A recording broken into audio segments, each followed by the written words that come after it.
Okay, so we're going to look at an example of two producers, and we're going to analyze their production possibility schedule in order to see who should specialize in which product, what an acceptable price would be to trade them, who would gain or lose over a trade. We're going to kind of walk through step by step together. And hopefully this will really prepare you for the quizzes and the lecture, or the exam, I should say, which might break these questions out individually. But I think it really helps to understand why each piece matters if we kind of walk through the whole thing together. So we're going to start very simply looking at our production schedule. We can see in this example, we have two producers, Florida and California. And we've got a limited production schedule. We're pretending that Florida can only make two goods, tomatoes or corn. Same with California. They can only produce tomatoes or corn. Now, the schedule is telling us for Florida that they can put all their resources towards the production of corn and make 160 pounds of corn, or they can put all of their resources towards the production of tomatoes to make 40 pounds of tomatoes, or they can allocate their resources to make some combination of the two. So why might this be? Well, we've learned in this chapter that resources are scarce, that there's a limited number of resources in the market. So Florida only has so many resources available to produce their two goods. So they have to decide, how should I most efficiently allocate these resources in order to make the most money, or in order to produce the most goods. So it's the same with California, that they can put all their resources towards corn production and make 80 pounds of corn and no tomatoes, or they can put all their resources towards tomato production to make 80 pounds of tomatoes and no corn, or some combination of the two. So the first questions that we're looking at are asking, what is the opportunity cost of producing a pound of tomatoes, and what's the opportunity cost of producing a pound of corn? We're starting with Florida. In Florida, our production schedule says, if we want to produce 10 pounds of tomatoes from 0 to 10, we want to increase our tomato production by 10 pounds, we must give up 40 pounds of corn. So we can start with a simple algebra, little bit of algebra here. And we can say that to make 10 pounds of tomatoes, it equals 40 pounds of corn. And the question's asking, how much does it cost Florida in order to produce 1 pound of tomatoes? So we would want to divide both sides by 10, and that will cancel out, and we'll have just 1t, which equals 40 over 10 pounds of corn, or we can simplify for 4 pounds of corn. So what this is saying is, in Florida, for every 1 additional pound of tomatoes that they choose to produce, it will cost them 4 pounds of corn. So Florida must give up producing 4 pounds of corn in order to produce 1 pound of tomatoes. Now, what about their corn production? So we can see that it cost us 10 pounds of tomatoes in order to produce 40 pounds of corn. So we can see, if we looked from the bottom up, if Florida was making 0 pounds of corn and 40 pounds of tomatoes, they would have to give up 10 pounds of tomatoes to go from 40 to 30 in order to add 40 pounds of corn. So if we are looking to see how much it costs Florida to produce 1 pound of corn, we would just divide both sides by 30 so that we have an isolated C. And we can see that C equals 10 over 40, or 1/4 a pound of tomatoes. So what about California?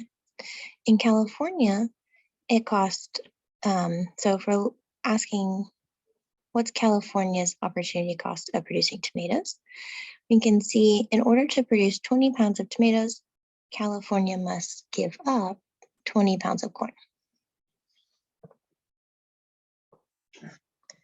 So 20 tomatoes, 20 pounds of corn. We can use the same method. In this case, there's a 1-to-1 cost. So for every 1 pound of tomatoes, it costs California 1 pound of corn. What about for their corn production? Well, looking from the bottom side, we can see if they want to produce 20 pounds of corn, they must give up 20 pounds of tomatoes. So the equation is the same. Only now we're just looking for C, which is also for 1 pound of corn, it costs 1 pound of tomatoes. So the question becomes, which state has the comparative advantage in tomatoes and corn? Well, the comparative advantage is basically asking which state can produce tomatoes at the lowest cost.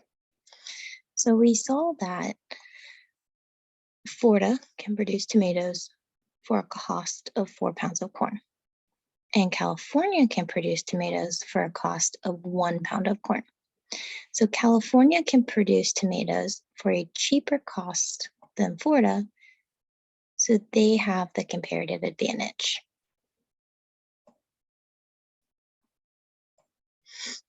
What about corn?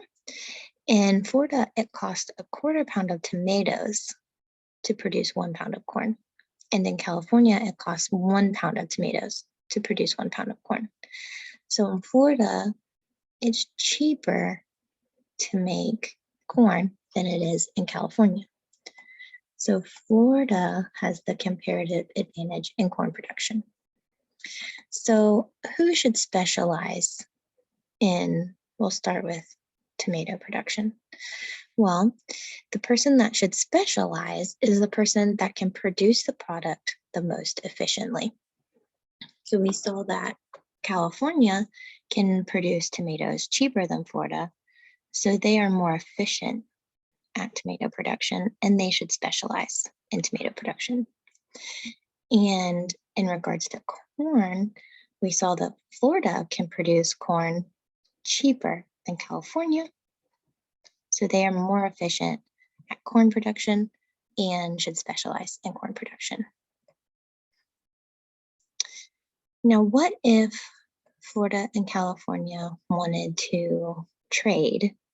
If they wanted to specialize in the product they're the best at and then trade that product with each other in order to have a little bit of both.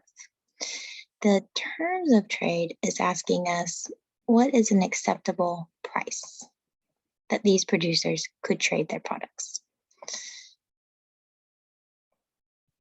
So we can start,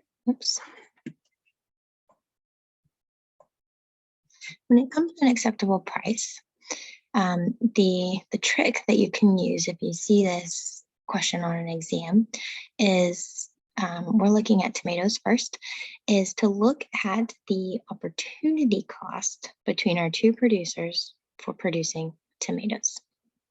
And the price would lie somewhere between the opportunity cost between those two producers. So let's pull that and plug it into our little equation here. So Florida's opportunity cost of producing tomatoes is 4 pounds of corn, and California's opportunity cost of producing tomatoes is 1 pound of corn. So an acceptable term of trade would be somewhere between 4 pounds of corn and 1 pound of corn. So why might that be? Well, in California, it costs them 1 pound of corn to make 1 pound of tomatoes. So Californians would not want to sell a pound of tomatoes for less than what it costs them to make it because they'd lose money. And that makes sense, right? If California were to sell tomatoes for only a half pound of corn, well, now they're losing out on this trade. And what about Florida? In Florida, it cost them 4 pounds of corn in order to, or it cost them 4 pounds of corn in order to make 1 pound of tomatoes. So if California tried to sell Floridians tomatoes and they were charging 7 or 8 pounds of corn for every 1 pound of tomatoes, Florida would say, I can produce tomatoes for cheaper than I can buy it from California, and they wouldn't pay those high prices. So an acceptable term of trade that would benefit both producers would be somewhere between their opportunity cost. That way California would earn money or earn corn on their sale, and Florida would be able to purchase it for cheaper than they can make it. So what about the acceptable terms of trade or the acceptable price for corn? The price would lie somewhere between the opportunity cost for producing corn. So if we scroll up, we can see in Florida, it costs a 1/4 pound of tomatoes to make a pound of corn. And in California, it costs 1 pound of tomatoes to make a pound of corn.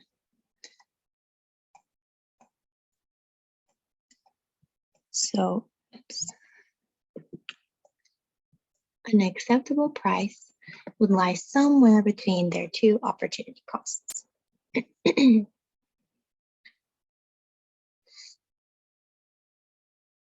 So let's look at another question. Question 11 says, if the terms of trade are 1 pound of tomatoes for 3 pounds of corn, and Florida sells 66 pounds of corn to California after specialization, then how many pounds of tomatoes and corn will Florida have after this trade? And how many pounds of tomatoes and corn will California have? So this is a little snippet of our production schedule here. We saw on the other side, Florida can specialize in the production of corn and make 160 pounds of corn and 0 tomatoes. And California can specialize in the production of tomatoes to make 80 pounds of tomatoes and 0 pounds of corn. So if they were to trade and Florida decided to sell 66 pounds of corn, so now that Florida is specializing in corn, that's the only product they make. It would, in order to sell 66 pounds of corn, Florida would gain 22 pounds of tomatoes. It's supposed to be a little plus sign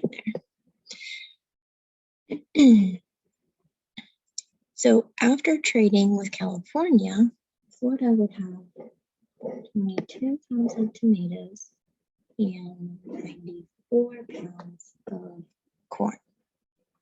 And what about California? So in order to gain 66 pounds of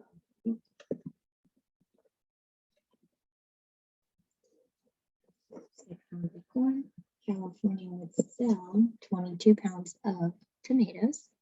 So they would end up with 8 pounds of tomatoes and 66 pounds of corn.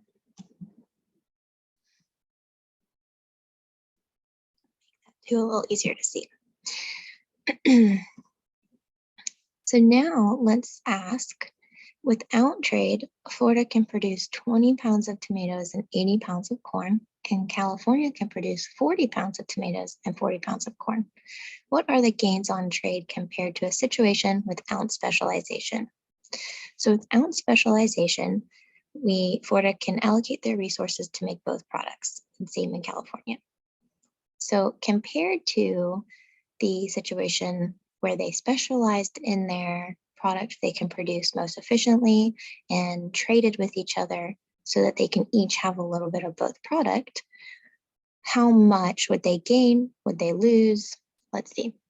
So the situation without trade showed us that Florida, or the situation after trade showed us that Florida would end up with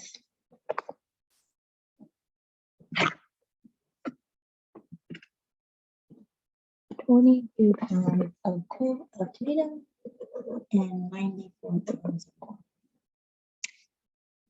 And California, after trading, would end up with 58 pounds of tomatoes and 66 pounds of corn. So what is the gain on trade? So in order to find the gain on trade, we would subtract between these two lines. So after trade, we made 22, Florida ended up with 22 pounds of tomatoes. Compared to a situation without specialization, Florida only had 20 pounds of tomatoes. So by specializing and trading, Florida actually ends up with 2 additional pounds of tomatoes. And in regards to corn, Florida ends up with 14 pounds additional pounds of corn. And California ends up with 18 additional pounds of tomatoes, 26 additional pounds of corn. So this example shows us that when producers decide to allocate their resources towards the good that they are most efficient at making, that they can then embark on trading with other producers and come out on top with a higher amount of goods than they would have in a situation when they tried to produce everything evenly and make things that they aren't as efficient at. As always, if you have questions on this example, feel free to email me, or if you want me to walk through it in some more detail, we can always do that. Just feel free to reach out. Thanks.